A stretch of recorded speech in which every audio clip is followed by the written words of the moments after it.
Buenos días a todas, a todos. Este es el ¿Quién es quién? En las mentiras de la semana del 22 de junio de 2022. Vamos a iniciar mostrándoles cómo difundir noticias falsas es su verdadera causa en común. Y este es un ejemplo. María Elena Morera, presidenta de la organización Causa en Común, inventó una noticia falsa para desprestigiar a la Guardia Nacional. El pasado 17 de junio, la señora Morera publicó en Twitter, fíjense nada más, elementos del Ejército comisionados a la Guardia Nacional, el día de ayer se alcoholizaron en el Contel y en el área de gradas violaron entre varios a sus compañeras. Ellas están amenazadas para no denunciar. No permitamos que por medio de este acto atroz quede impune.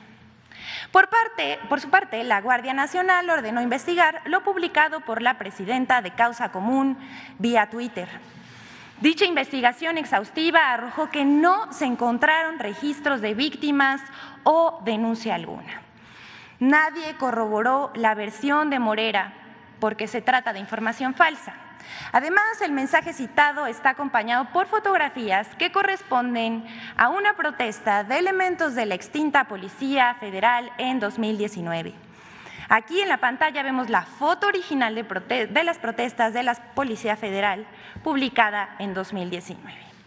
Y ya, pues, para terminar esta noticia falsa, les recordamos que la presidenta de Causa en Común, María Elena Morera, fue presidenta también de México Unido contra la Delincuencia y dice que es columnista y conferencista. Ha sido crítica del gobierno de Andrés Manuel López Obrador. Por cierto, también era muy amiga de Genaro García Luna, exsecretario de Seguridad Pública en el sexenio de Felipe Calderón. Actualmente, Genaro García Luna está preso en Estados Unidos, acusado de tener nexos con el crimen organizado. Es interesante también recordar que la señora Morera, en 2009, que era presidenta de México Unido contra la Delincuencia, recibió 4 millones de pesos de la Secretaría de Seguridad Pública cuando Genaro García Luna era su titular. Pero bueno, siguiente, por favor.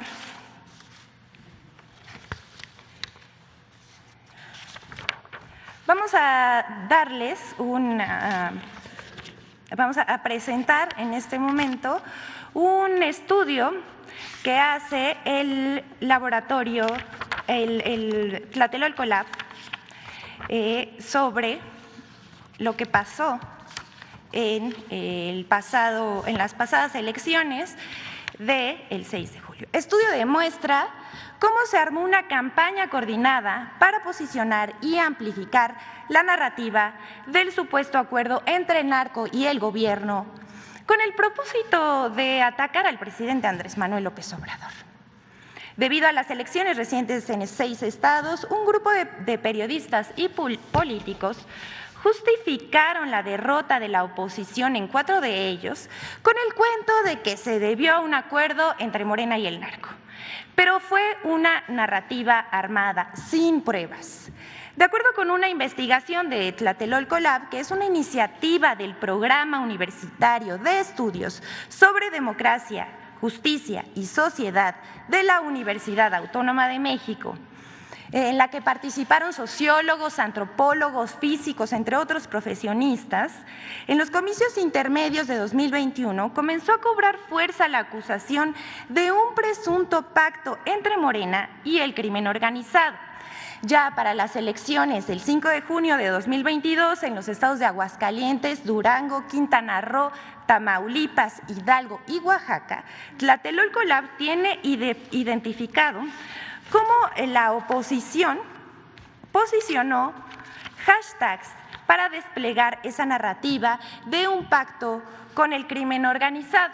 Por ejemplo, aquí vemos cómo se movieron los hashtags alrededor de las elecciones del 5 de junio, entre los que destacan narcopresidente, AMLO narcopresidente, Morena narcopartido, López narcocomunista, entre otros. Asimismo, Tlatelolco Lab encontró que existieron en ese momento 3 grupos de hashtags. Uno alrededor de Morena narcopartido, otro de narcopresidente y otro que vincula al narco con los estados donde hubo estas elecciones. Estas tendencias no se difundieron por personas aleatoriamente, ni fueron espontáneos dando su opinión, sino que fue una operación que impulsó la narconarrativa que buscaba desprestigiar al gobierno del presidente. Dichos hashtags también fueron empujados por otras cuentas para crecer la conversación, esto por medio de citas a los tweets, retweets, likes y comentarios a esos tweets. Aquí vemos las nubes de cómo se movieron. Para generar esa tendencia lanzan un tweet. Aquí vamos a ver cómo funciona esto y para explicar mejor las nubes. Para generar esa tendencia lanzan un tweet en un intervalo de 12 a 60 segundos para que tome fuerza. Esto no es ilegal, pero se trata de una manipulación de tráfico con base a ráfagas de publicaciones. Es una estrategia digital. Las estrategias digitales se pagan. Esto no es un pulso de la opinión ciudadana, pues lo que buscan estas cuentas con comportamientos anómalos es incrementar la visibilidad de aquellos hashtags que vinculan al presidente y a Morena con el crimen organizado.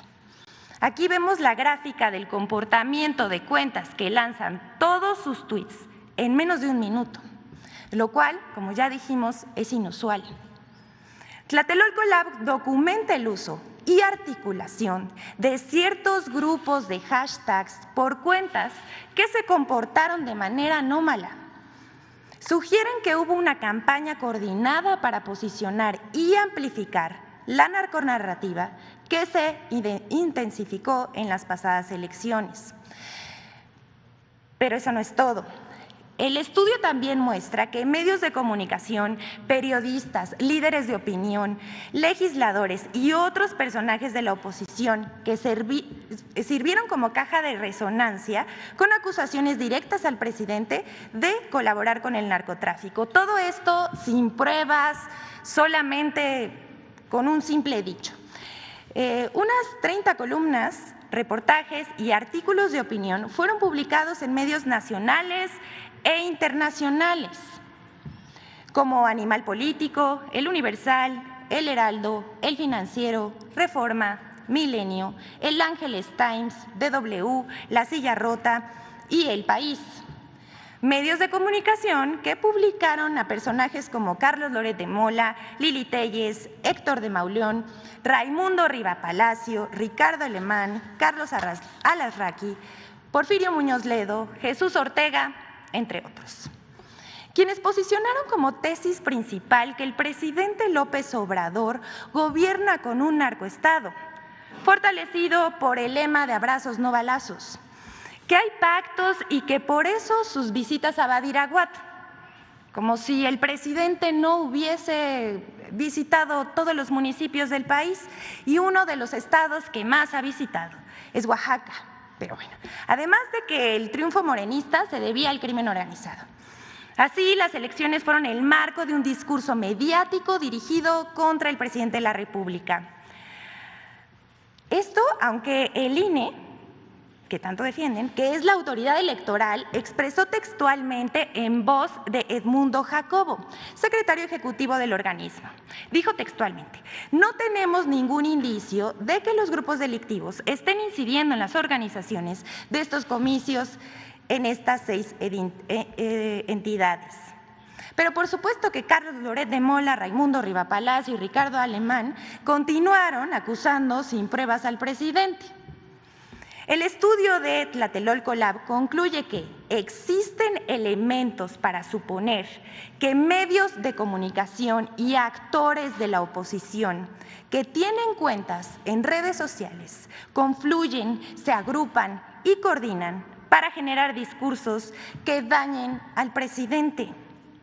Uno de los objetivos es saber quién y quiénes les pagan. ¿Y cuánto? Hay que seguir la pista del dinero.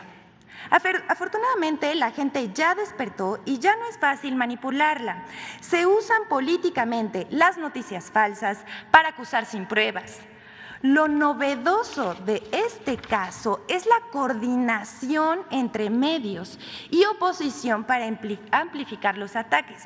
Por ejemplo, un articulista de los que acabamos de ver pudo reproducir durante las elecciones esta narconarrativa, uno de sus textos de columnas de opinión en varios medios de comunicación y así pasarlos a las redes y continuar y amplificar el discurso.